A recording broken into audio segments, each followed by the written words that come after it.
పైగా ఇంకా ఆశ్చర్యకరమైన విషయం తెలుసా, మేము పాతిన రాళ్ళను, కొన్ని కోట్ల రాళ్ళను మేము పాతినాం. ఆ రాళ్ళను ఈ ప్రభుత్వము, చంద్రబాబు ప్రభుత్వము, ఆ రాళ్ళ మీద ఉన్న వైఎస్ఆర్ జగనన్న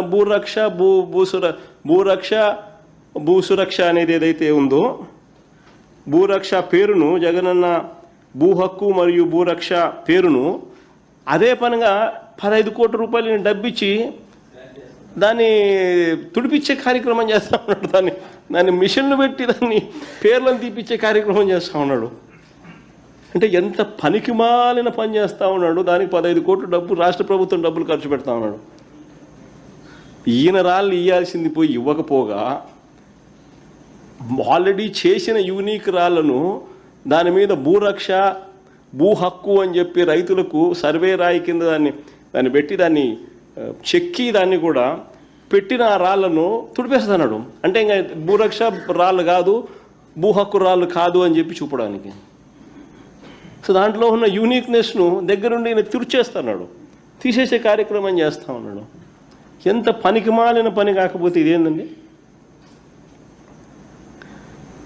ఎవడన్నా బుద్ధునోడు చేస్తాడు. అది ఆ అంబేద్కర్ విగ్రహం దగ్గర కూడా అంతే. దాని మీద అంబేద్కర్ విగ్రహం నేనే స్టార్ట్ చేసిన, ఫౌండేషన్స్లోనే ఇచ్చిన, నేనే దాన్ని కమిషన్ చేసిన, కంప్లీట్ చేసిన. దాని మీద నా పేరు ఉందని చెప్పి అదే పనిగా అధికారులను పంపించి దాన్ని చిజిల్ చేసి ఆ పేరుని తీసిస్తాడు. ఎంత పనికి మాలినోడు ప్రపంచ చరిత్రలో ఎవడు ఉండడు. ఇప్పుడు నా పేరు ఆ నుంచి తీసేస్తే మాత్రం ఆ అంబేద్కర్ విగ్రహం ఎవడు కట్టాడని తెలీదా? ఈ రైతులకు సర్వేలు ఎవడు చేయించినాడు? ఇంత వ్యవస్థలు ఎప్పుడు వచ్చినాయి? ఈ ట్యాంపర్ ప్రూఫ్ పాస్బుక్లు ఎప్పుడు వచ్చినాయని తెలియదు రైతులకు. ఎంత పనికి మాలినోడు అంటే అంత పనికి మాలినోడు.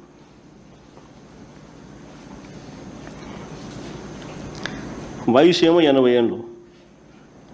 మా నాయనతో పోటీ కదా దేవుడు ఎరుగుడు.